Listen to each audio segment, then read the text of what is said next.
Welcome to the Jubilee Church podcast. We are doing a special Q&A episode about our sermon series, Controversial Jesus. And this week we're talking about Jesus and gender. So thank you, Bryan, for just beginning to tackle this topic and not just tackling it, but being willing to continue the conversation and answer some questions that are commonly asked around this. So just really thank you for you leading us in this and just pastoring us through this cultural moment that we are in. So we have a couple questions here, like I mentioned, that I'm gonna ask you and just create some space for you to answer them and help us continue to wrestle and have conversations around this. So the first question we have is, should I call people by their preferred pronouns?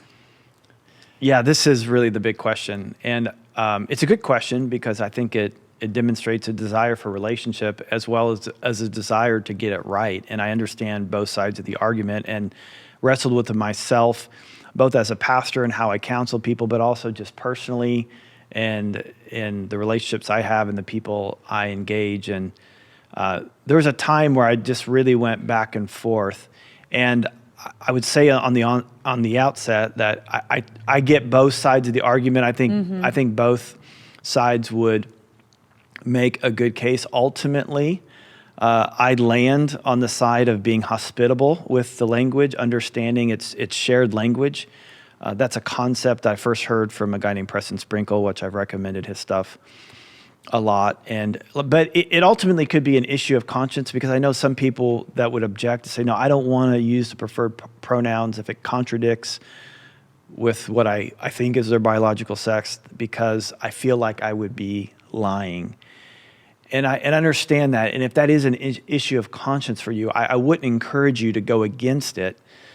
But ultimately, I would land on the side of wanting to continue the relationship, wanting to be there to perhaps influence them toward a relationship with Christ and ultimately the biblical worldview, assuming that this is someone that I don't have authority or responsibility over, and I'll address that here in a second. But I would tend to comply with the request the best I possibly could. And I think there's in Proverbs 26:4, I found this helpful in issues of wisdom, and should I engage or should I not engage? And it seemingly contradicts itself, but I'll tell you what I mean here in a second. So in Proverbs 26:4, it says, answer not a fool according to his folly, lest you be like him yourself.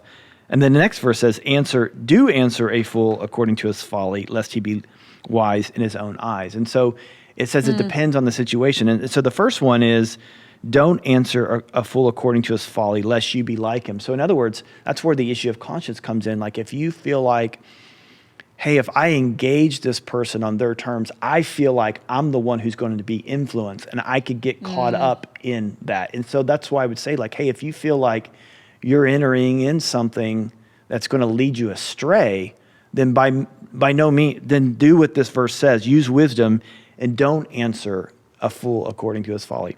However, it says the reason why you would is so that they don't end up being wise in their own eyes, which I take that to mean that gives you an opportunity to continue the relationship, to influence them toward Christ, and that's ultimately, ultimately we are witnesses. We're to be salt and light. We're to mix up and be amongst people, and so I would tend to say, hey, let's be hospitable. Let's be gracious.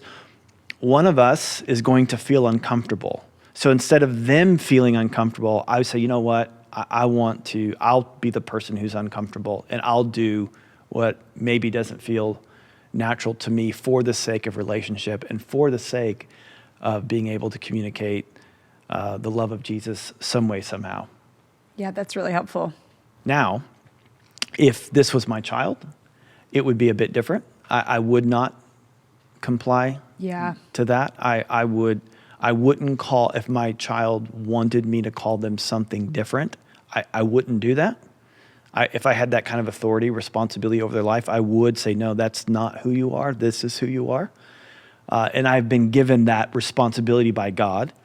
Or if it was another believer who said, who said, I want to adopt a different identity than the one that God has given me, then I would say, I'm not going to do that out of love for you. But in those cases, I do have authority and responsibility. But outside of that, I would be looking to build a bridge by being hospitable and kind and complying to the request. Yeah, no, that's really helpful. Another question we have here is, did God create people with gender dysphoria? That is a big question. God created everything. And I think what I would want people to know, regardless of who you are, is that God didn't just create you like haphazardly, like he's putting together a piece of furniture and he's like, okay, I'll take, a leg, a cushion and kind of put you together. Like there is a reality to where he thoughtfully made you. And sometimes that can be really challenging if there's things about yourself that you don't like or you wish were different. And it could even cause you to get angry. But God did create us the way that we are, and he has a redemptive purpose in that. So the answer is yes. Now, there's another reality that sometimes can feel, we can say it in trite ways, but it has huge impacts. And it's what Jesus said to Nicodemus, which is, you must be born again. So we have our natural birth, but there's a reality to where we need a new birth. Like who we are needs to fundamentally change, that we need a new nature, that we must be born again. So there's a very real sense to where the way that we are born into this fallen world is not our true self. So even though God made us the way that we are, and he has a redemptive plan in it, the real us only comes through a new birth.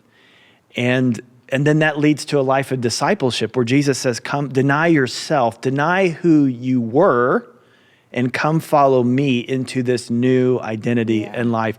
These are huge statements that oftentimes we as Christians don't often think about the implications of until you get into something maybe as serious or as painful for someone as gender dysphoria or something else that seems like a heavier burden to carry. But we're all called by Jesus to be born again, that who we are naturally is fundamentally flawed.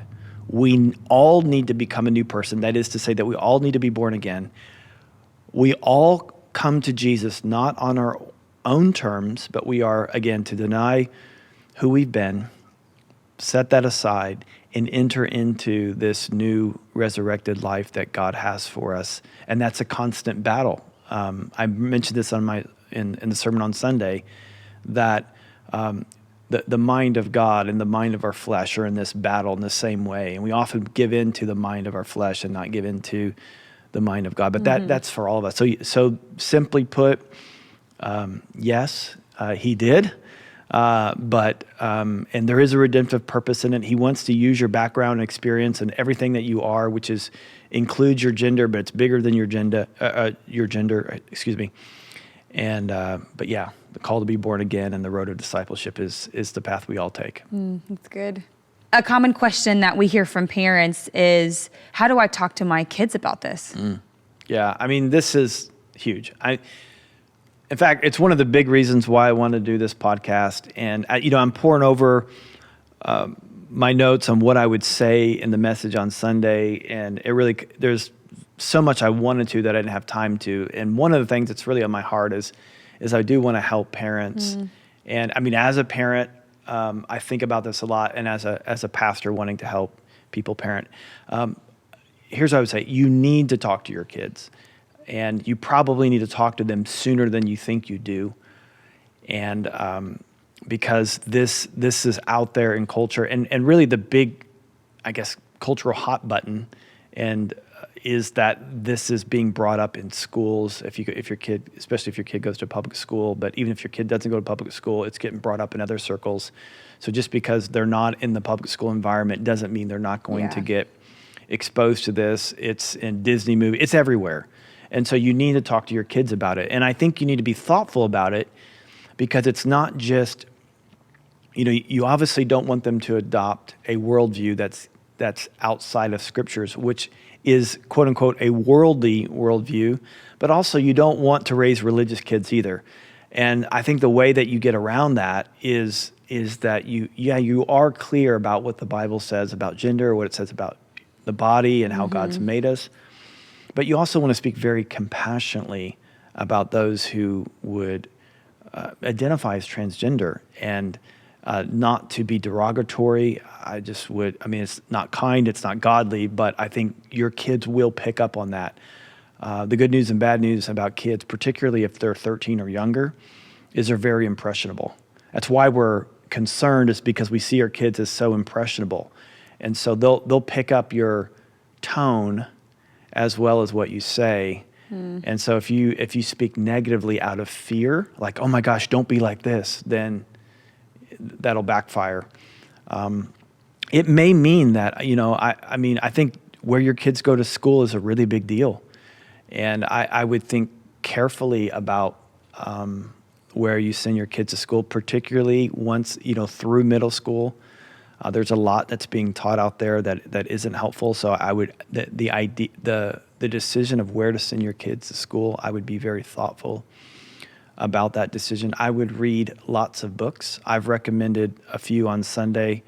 I would read Preston Sprinkle's Embodied. I mean, that's not written about kids, but you'll pick up on the theology as well as the tone.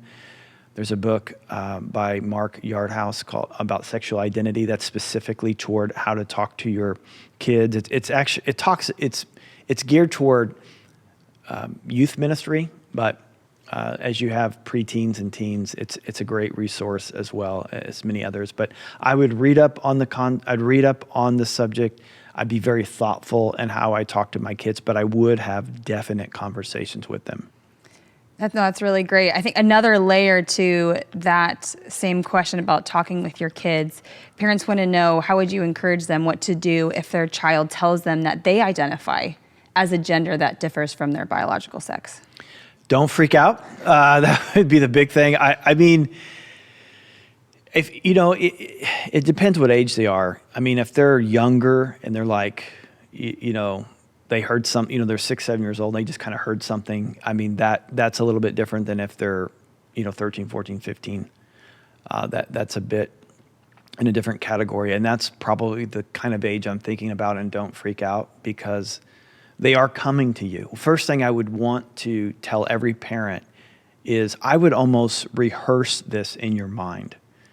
Like, what am I going to say when my child comes to me and tells me something that I am not happy about? It may may have nothing to do with sexuality or gender. It may be that I wrecked the car or whatever it is. Something happened where they did something that they know that you would disapprove of. They know what you think about this, but they are still coming to you. And I would just plead with parents, like, don't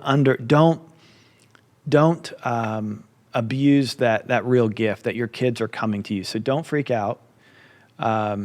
Really see that as a gift that they are coming to you and they are wanting to talk to you. And that leads me to my next point, which again, Mark Yardhouse in his book on sexual identity talks a lot about this, is that the community that your kids are in will play a huge role in the identity that they form, and the identity that they form will lead to behavior. And so the most important thing when they come to you, you want to be a part of their community. You want to be a part of that influence. And so what often happens in the church, and I want this for my kids and I want this for the entire church, is kids grow up in the church, they feel like, oh my gosh, I don't fit the gender stereotype. Yeah. I feel off. They go and talk to someone in the church. They get shut down, or all they hear about people who identify as transgender or gay or lesbian is they hear negative thoughts, and they think, I'm not safe to express my own struggles then they get on TikTok or they go to school and they do find a safe place to talk about what they struggle with. And so they don't choose the church as their community. They choose people outside the church as their community. And that is a huge factor in how identity is formed and behavior. So the thing I would say to parents is like, pay attention. First of all, pay attention to your kids hang out with. That's a big deal. That's always been a big deal. It's a big, but secondly, make sure that you create the kind of environment in your home. And this is the kind of environment we want to create in our churches, is a belonging mindset before that people behave or believe, but that they belong, that we want to be a part of your community, because the community that they're in, the place that they feel safe to go to, is going to form their identity and behavior. So don't freak out. You may need to talk to someone, like you may need help, and so don't go this alone. I mean, you may be like, oh man, my kid's going through this, I don't want to expose my kid, but hey, you need help. Like, this is a minefield, and don't go it alone, and ask someone that you trust in the church community to help walk you through this. It's challenging, but it's our role as parents, and you don't have to do it alone. We can do it together. Yeah, that's great. So Bryan, how do we as followers of Jesus stay faithful to the biblical view of sexuality and gender, yet remain welcoming to those who do identify as LGBT? Yeah, I love this question because it expresses this desire to be biblically faithful, but understanding in order to be biblically faithful, it involves grace and compassion. It's a part of orthodoxy. Orthodoxy is beyond just kind of knowing, hey, I got my theology right, but it's theology and practice, which is grace and truth. And Jesus was the full embodiment of grace and truth. He wasn't the balance of grace and truth. He was 100% grace. He was 100% truth. And I think oftentimes where we get messed up is that based on personality or experience, we tend to prefer one over the other. And the thing that we have to do, and I don't mean to be trite when I say this, but we need to become as much like Jesus as possible. Yeah. So this call to follow him, to deny ourselves, to deny our own ideas and instincts and thoughts, and embrace his idea, instincts, and thoughts, to become like him. So, I mean, God has given us no provision in and of our flesh to be a Christian. The only way that we live this Christian life, it's Christ in me, the hope of glory. Or as Paul says, it's no longer I who live, but it's Christ living in me. That only way that we'll have the full embodiment of grace and truth in a situation is for the life of Christ to live through us. And so we need to become like him. If we pursue one at the expense of the other, we get neither. Someone told me, I love this analogy about, it's like, an airplane has two wings, and it's not like you can choose, one wing over the other. If you only have one wing, you have no flight. The only way that you fly is both. And the only way that we fly as Christians is we have both. And the only way that you get both is to pursue Jesus, to become like him. And I mean, the older I get, the aspect of Jesus that really just blows my mind is that he was able to be friends and associate with people that he profoundly disagreed with. So he was called the friend of sinners, and yet he was sinless. He was nothing like those he associated with. I heard one pastor say that people who weren't like Jesus liked Jesus because he loved them and was willing to associate with them, even though he didn't agree with them. And the only way that you can hold that tension, no one can hold that tension except Jesus. And the only way you can do that is to become like him and to enter his life, or I should say it this way, have his life live through you. And so to be able to hang out with, the tax collectors and prostitutes and even enter the home of religious leaders. So he was wanting to reach them as well. I think that's the key for us. And not to get in the trap like, hey, I'm just going to be compassionate. I'm okay fudging on the truth, not getting my lines all, but I'm going to err on being compassionate. If you do that, You'll neither be a person of truth or be a person of compassion. Or on the other side, if you're like, I'm just going to stick on truth and I'll fudge on compassion, you will neither be a person of compassion or a person of truth. You need both. And one of the statements too that is said of Jesus in Hebrews chapter 2 is that it says that he was not ashamed to call us brothers. And it doesn't mean that we don't act shamefully, but he's not ashamed to be around us.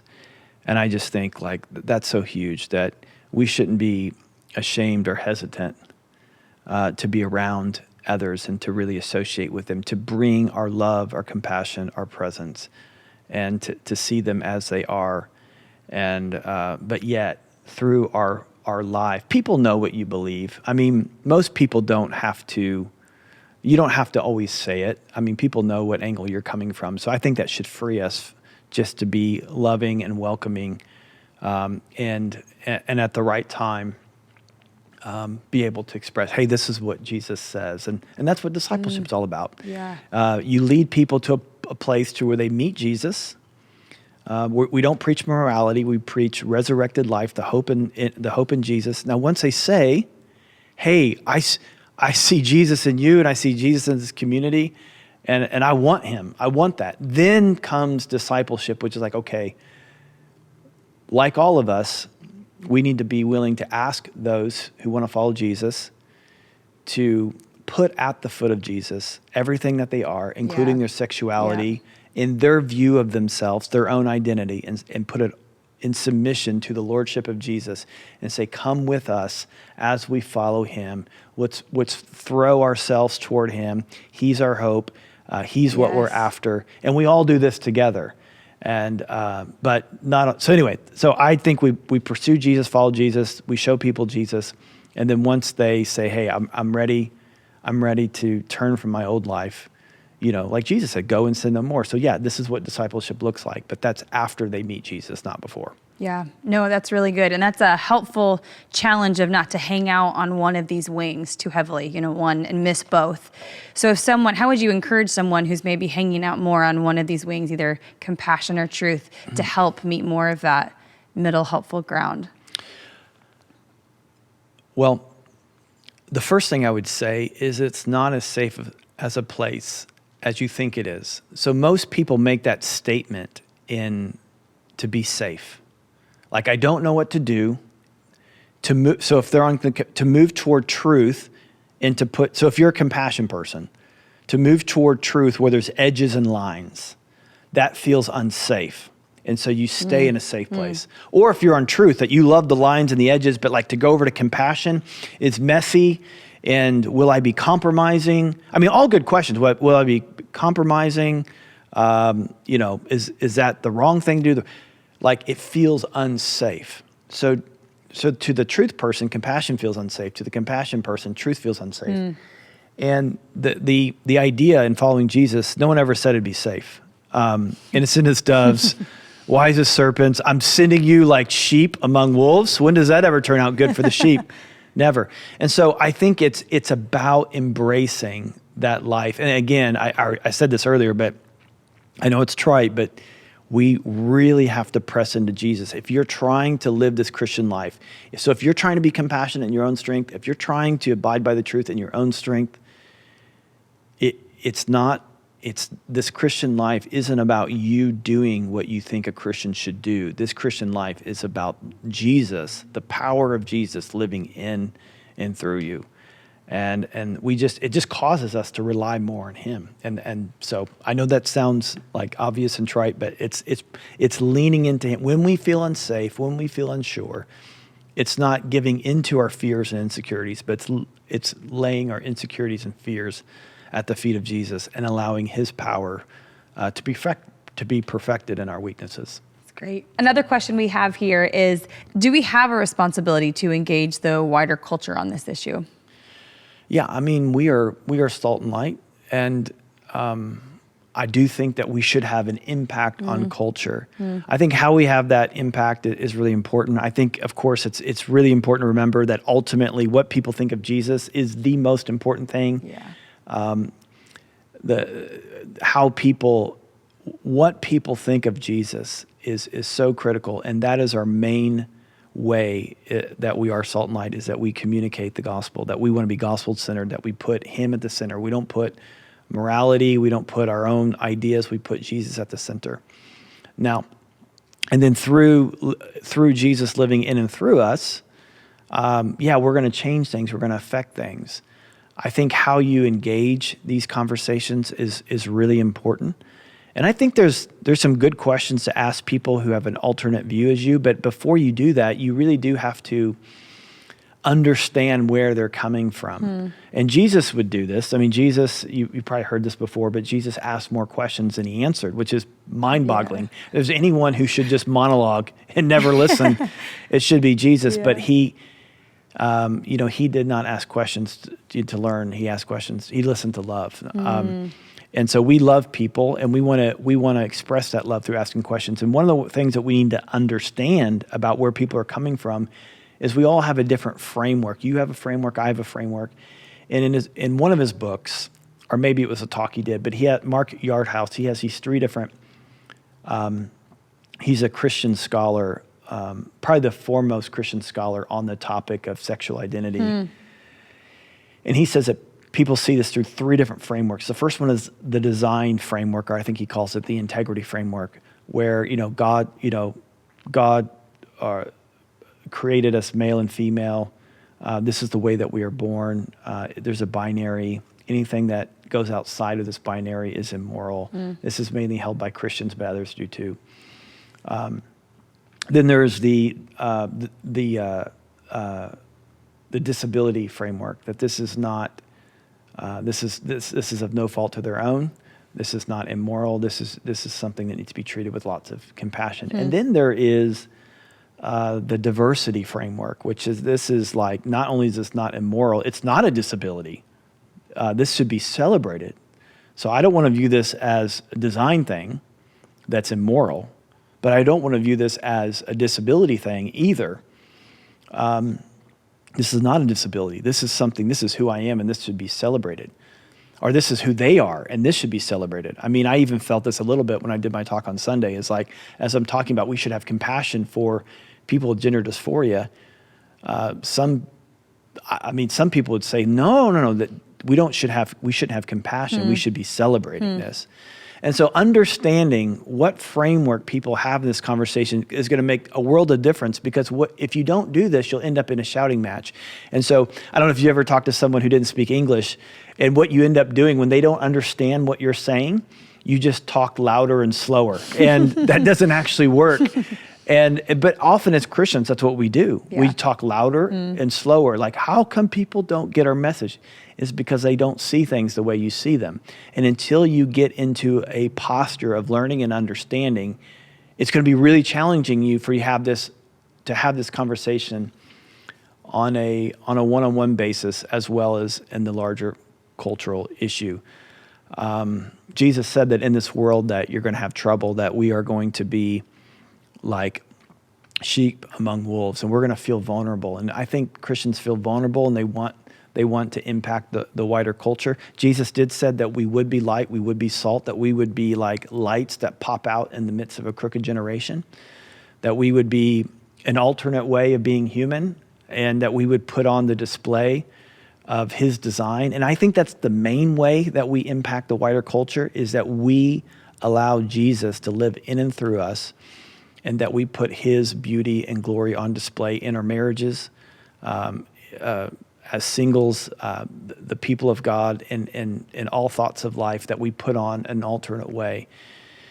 And Jesus says that in your hearts revere Christ as Lord, and be prepared to give a defense for the hope that you have in you, but do so with gentleness and respect. And so I believe that means that we're going to have opportunities to express the hope that we have. And I think that's the main way, through our spheres of influence. Now, we may have opportunities as Christians in domains of society, whether that's through the jobs that we have, or maybe we get elected on a school board or in politics. By all means, use that influence to bring about, to bring maybe God's heart on the issue, God's perspective on the issue. I think that's fine and good. I just think we have to maybe do it differently than maybe, we've done things in the past. And again, we're always going to have trouble. And I think but Jesus promised that if we remain faithful to him and we allow his life to live in and through us, people are going to ask questions. Man, you do it differently. And if they're not asking questions,